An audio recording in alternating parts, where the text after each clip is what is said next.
explain to the highly uneducated Neanderthals who think that Kamala Harris should have gone on more than one podcast, like the Joe Rogan podcast, and why people think that Kamala Harris should have done a 3-hour podcast instead of a 1 to 2 hour podcast.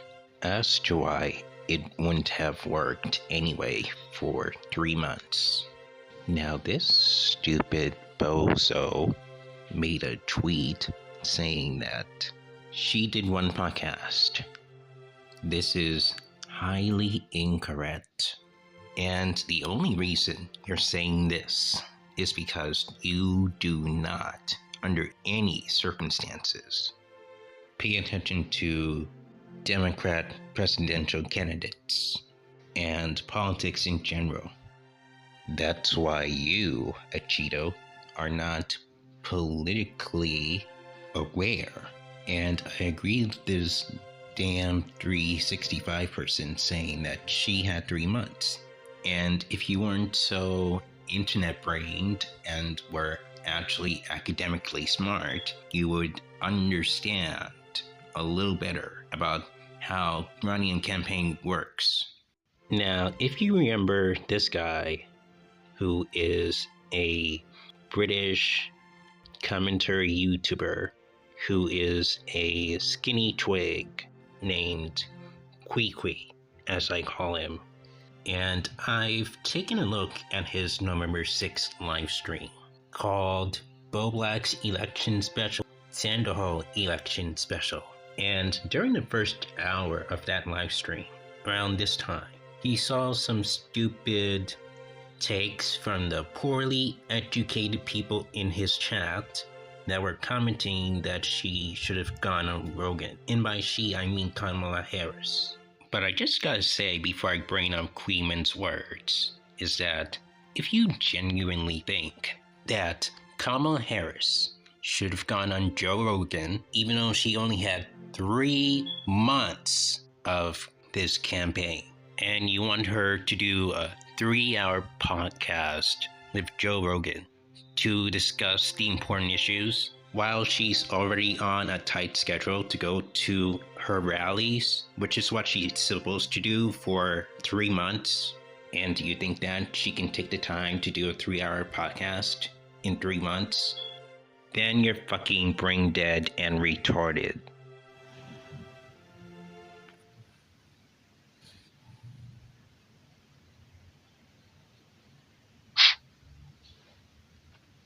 It's just, I swear, American reads on their own politics are some of the dumbest things you'll ever hear.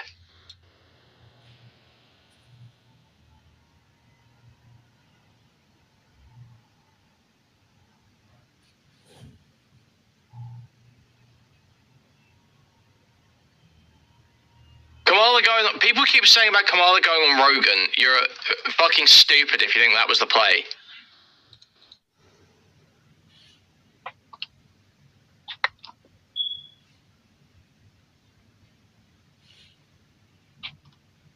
Like isn't it true that Trump had been trying to get on Rogan for like years?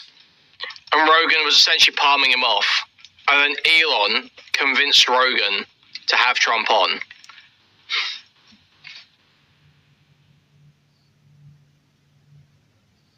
So if Rogan's buddy with Elon and is obviously endorsing Trump, it's not a good idea for Kamala to go on for a 3-hour show with him.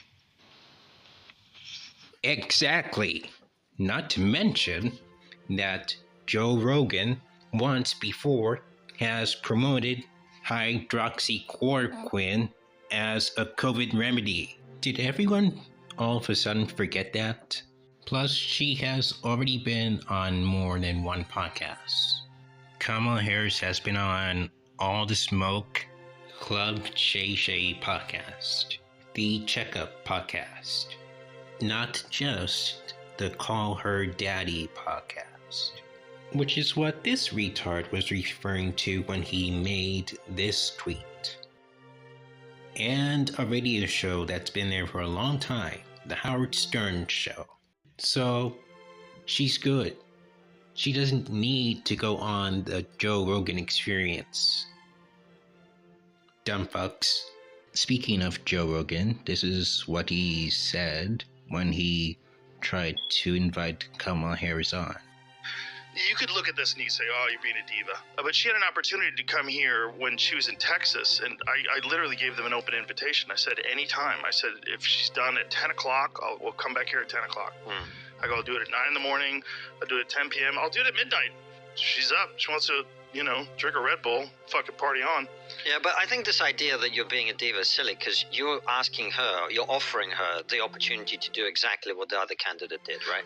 Well, she actually reached out when she found out that he was coming on. So their camp reached out to me. So I said, great, I would love to talk to her. But it was very difficult to tie it down, and they wanted to travel. And see, the thing is, like, you can't, if I go somewhere, then there's going to be other people in the room. And they want to control a lot of things, I'm sure, according to the Brett Breyer interview on Fox. Like, people were waving him off. That's a distraction. People in the room, like, my whole goal with her and with him is just talk. Just have a conversation like a human being. You find out things about people. You get a sense of them, at least, a real sense. That was it. I don't give a fuck what we talk about. I really don't. I just want to talk to you. Who the fuck are you? Look, man, if you wanted to talk to her so bad, you could have just taken your podcast with you. Duh. That's the only way you're gonna get her, because she is a busy person. Plus, I don't care if there's gonna be a lot of people there traveling. You could still find a quiet, empty room to do your podcast in with Kamala Harris. Why didn't you take the opportunity to travel with her while she was leaving Dallas? Because she was just done with her campaign rally there. So for me personally, I think Joe Rogan missed the opportunity to just do that. And do you want to know why he missed that opportunity to do that right away? Well, I'll tell you why. She had 3 months. Kamala Harris was only given 3 months to campaign for 100 days. And she wasn't going to stay in Dallas for long as soon as Joe Rogan invited her. I mean, come on. You gotta think critically as to how that plan would have worked. And besides, I already wouldn't want to listen to a podcaster who has already endorsed Donald Trump. So can you jackasses do me a favor and stop saying that Kamala Harris should go on a Joe Rogan Experience?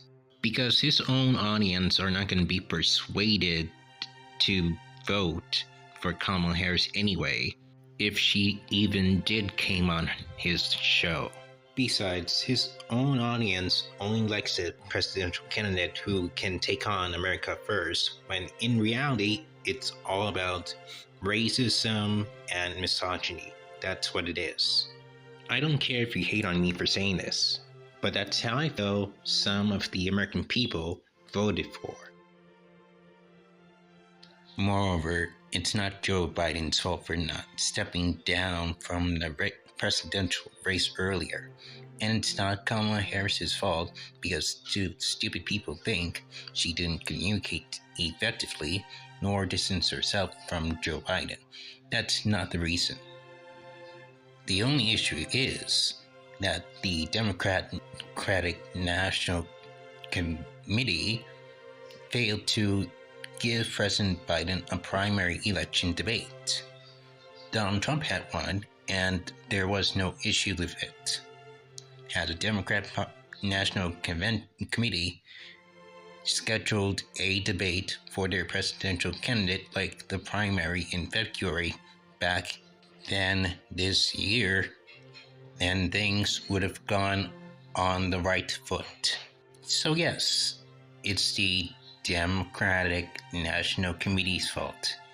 And I really hate saying this because I don't like to put blame on a political party that represents my values of what I voted for, but the Democratic National Committee is to blame for not following through a tradition to allow presidential candidates who ran for president on the Democrat Party to be included on a primary debate.